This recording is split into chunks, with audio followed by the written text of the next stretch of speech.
एक तरफ झगड़ा खत्म हुआ तो वहीं दूसरी तरफ गर्वित के पिता का अत्याचार शुरू हुआ। अब इसे आशना का बचपना कहें या पागल प्यार, लेकिन दोनों ही चीजें गर्वित को बहुत भारी पड़ रही थी।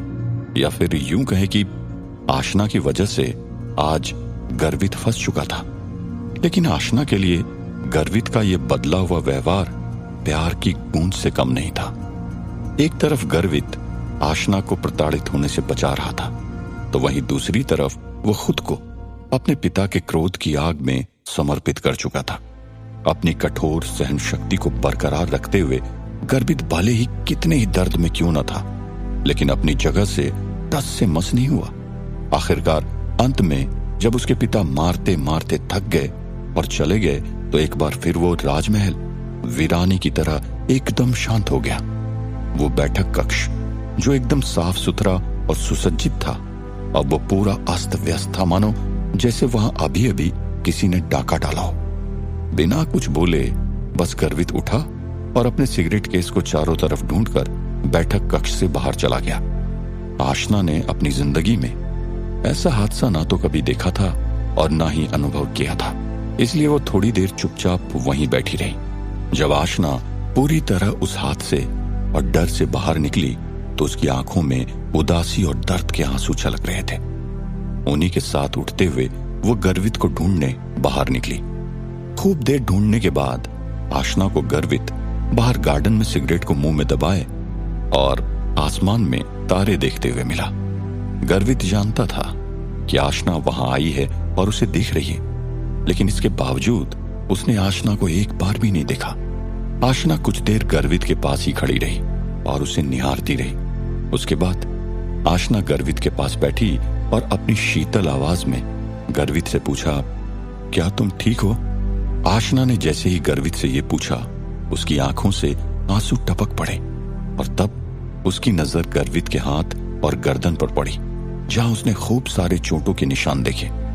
कुछ बिल्कुल ताजे थे जो आज ही मिले थे और कुछ पहले के थे जो अपना रंग धीरे धीरे छोड़ रहे थे। ये देखते ही आशना के आंसुओं की रफ्तार मानो किसी शताब्दी या दुरंतो ट्रेन की स्पीड की तरफ बढ़ने लगी और देखते ही देखते आंखों से नदियां बहने लगी। तुम क्यों रो रही हो? क्या मेरे पिता ने तुम्हें मारा? गर्वित ने अपनी भौं को इकट्ठा करते हुए पूछा। आशना ने ना में सर हिलाया, लेकिन उसके आंसू अभी भी बह रहे थे। अपने मुंह में सिगरेट दबाए गर्वित ने अपना सर ऊपर करते हुए आशना को देखा। आशना को कोई चोट नहीं आई है। ये सुनते ही गर्वित के चेहरे पर काफी सुकून दिखा और उसने दोबारा कहा, प्लीज रो मत। आशना की आंखों में आंसू गर्वित के लिए थे, लेकिन गर्वित तो काफी ठीक और सुकून में था, मानो जैसे कुछ हुआ ही नहीं हो और उसके पिता ने उसे छुआ तक नहीं हो। बस यही देखकर आशना को और ज्यादा तकलीफ हो रही थी और उसकी आंखों से और ज्यादा आंसू निकल रहे थे। स्वीट हार्ट, क्या तुम बस इस तरह रोकर मेरा ध्यान अपनी तरफ आकर्षित करना चाहती हो? गर्वित ने ये इसलिए बोला जिससे आशना इसे सुनकर थोड़ा हंसे, मुस्कुराए, लेकिन आशना ने कोई भाव व्यक्त नहीं किया। गर्वित जितना अपना ध्यान उस हादसे और अपने जख्मों से दूर हटाना चाहता था, उतना ही आशना अंदर ही अंदर गर्वित का दर्द महसूस करते हुए रोई जा रही थी। स्वीट हार्ट, मुझे नहीं पता कि तुम्हारी भावनाओं को कम कैसे किया जाए, लेकिन मुझे इतना पता है कि तुम्हें बिस्तर तक कैसे लेकर जाया जाए। क्या मैं तुम्हें अस्पताल लेकर चलूं? नहीं, मुझे इन सब की आदत है। गर्वित ने अपने मुंह से धुएं का खूबसूरत छल्ला निकालते हुए कहा। आदत है? इसका मतलब यह है कि गर्वित के पिता उसे हमेशा मारते हैं। ये सोचते हुए आशना खुद को रोक नहीं पाई और उसकी नजरें गर्वित के शरीर पर गई और दोबारा उसकी आंखें भर आई जब उसने गर्वित के शरीर पर वही चोट के निशान और घाव को उभरते हुए देखा। गर्वित ने आशना की तरफ नहीं देखा, लेकिन गार्डन में उगी हल्की घास पर हाथ फेरते हुए उसे थपथपाया, जैसे मानो गर्वित को पता हो कि आशना रो रही है, और उसे कहने लगा, कुछ देर मेरे साथ यहीं बैठो, थोड़ी देर बाद मैं तुम्हें तुम्हारे घर छोड़ दूंगा। चूंकि आशना गर्वित को बहुत पसंद करती थी और जब भी उसे देखती थी बेचैन हो जाती थी। उसकी धड़कनें तेज रफ्तार पकड़ लेती और उसके मन में शब्दों की टोली बन जाती थी जो वह गर्वित को कहना चाहती, लेकिन वो ये नहीं जानती थी कि शुरुआत कहां से करें। गर्वित अपने शब्दों को हमेशा छोटा रखता था और बस चुपचाप सिगरेट में विलीन था। गर्वित के बोलने पर आशना उसके पास गार्डन में दोबारा बैठ गई और वो भी आसमान में तारों को निहारने लगी। बहुत देर तक खामोशी पसरी रही और दोनों ने एक दूसरे से कुछ नहीं कहा। जब आशना को लगा कि अब बहुत देर हो गई है और उसे अब चलना चाहिए, तभी अचानक गर्वित ने पूछा, स्वीटहार्ट, क्या तुम्हारा कोई सपना है? सपना? चूंकि आशना अभी स्कूल में पढ़ती थी, उसे लगा कि अभी उसके सपने हकीकत की दुनिया से काफी दूर है। गर्वित के अचानक इस सवाल से आशना के शब्द कहीं खो चुके थे। वो नहीं समझ पा रही थी कि क्या और कैसे जवाब दे। ऐसा लगा जैसे गर्वित आशना के मुंह से जवाब सुनना ही नहीं चाहता है। उसने दूसरी सिगरेट को निकालते हुए मुंह में रखा, उसे जलाया और दोबारा कहा, स्वीटहार्ट, क्या तुम मेरा सपना जानती हो? आशना कभी नहीं भूल पाएगी कि उस रात गर्वित ने उससे क्या कहा था। गर्वित का उदासीन चेहरा अचानक खिलखिला उठा था। जिस सपने के बारे में गर्वित ने आशना को बताया था, आशना ने कभी कल्पना भी नहीं की थी। वो सपना जो सिर्फ किताबों और फिल्मों में दिखाया जाता है। गर्वित का वो सपना भी एक कारण है जिसकी वजह से आशना ने गर्वित को 8 साल तक प्यार किया। ठीक उसी दिन से उस सपने की वजह से आशना को किसी और मर्द में कोई दिलचस्पी नहीं थी। गर्वित आसमान में तारों को यूं ही घूरते जा रहा था, लेकिन जब से उसने आशना से उसके सपने के बारे में जिक्र किया, उसका चेहरा एकदम शांत कली की तरह खिल चुका था।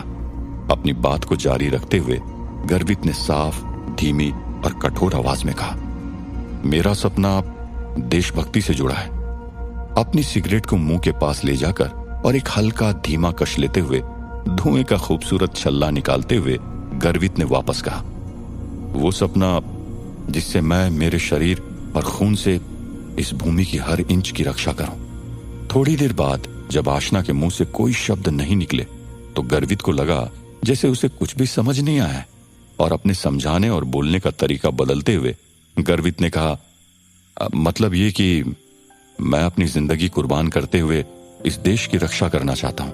हार्वर्ड यूनिवर्सिटी में पढ़ाई करना, साइंटिस्ट बनना, दुनिया का सबसे जवान और कम उम्र में उद्योगपति बनना और भी न जाने क्या क्या सपनों ने आशना के दिमाग को भर दिया था।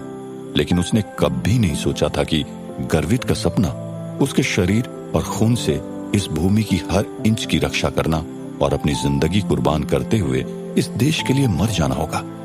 चूंकि गर्वित लगातार 3 बार अपनी बात रख चुका था और आशना की तरफ से कोई जवाब नहीं आया था, तो उसने अपने सर को हिलाते हुए आशना की तरफ देखा। जब गर्वित ने देखा कि आशना कमसीन नजरों से उसे ही घूरे जा रही है, तो वो आश्चर्यचकित रह गया और वो भी उसे देखने में मशगूल हो गया। जब जलती सिगरेट के राख का छोटा टुकड़ा गर्वित के चेहरे पर गिरा तो वो सपनों की दुनिया से बाहर आया और अपने चेहरे को साफ करते हुए, अपनी नजरों को आशना से हटाते हुए और अपने गले को साफ करते हुए बोला, मैं फौजी बनना चाहता हूं जो सरहद पे अपने देश की रक्षा करता है, ठीक उसी तरह जैसे उन फौजियों ने आतंकवादी हमले के दौरान की थी, जो डॉक्यूमेंट्री हमने स्कूल में देखी थी। आशना भी उस डॉक्यूमेंट्री को देख चुकी थी।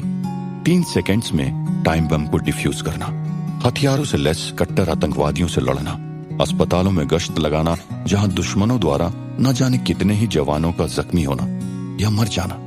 उस डॉक्यूमेंट्री में जितने भी फौजियों ने मिशन से पहले जो शब्द कहे वो उनके आखिरी शब्द बन गए थे, क्योंकि मिशन में वो लोग एक पल के लिए अगर हंस रहे थे तो दूसरे ही पल कभी भी उनकी मौत भी आ सकती थी। वो अपनी जान को जोखिम में डालकर अपने देश की रक्षा कर रहे थे।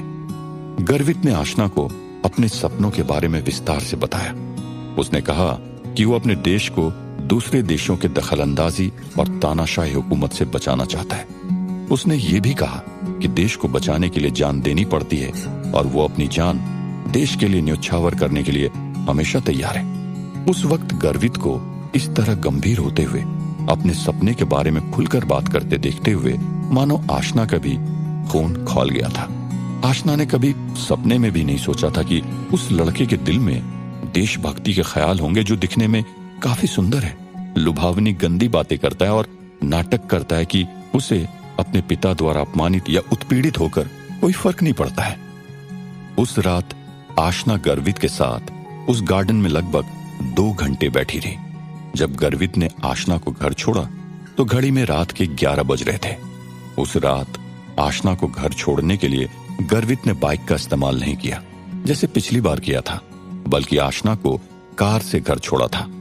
उस वक्त आशना को कार और दूसरी गाड़ियों के बारे में ज्यादा पता नहीं था और ना ही ज्यादा रुचि थी। जब वो पहली बार गर्वित की कार में बैठी थी तो उसे गर्वित की कार दुनिया की सबसे आरामदायक और सुंदर कार लगी थी। कुछ सालों बाद आशना को पता चला कि वो ऑडी कार थी जिसकी कीमत करोड़ों में थी। जब गर्वित ने आशना को घर छोड़ा तो आशना ने एक धीमी मुस्कुराहट के साथ कार का दरवाजा खोला और बाय बोलते हुए अपनी बिल्डिंग की तरफ जाने लगी।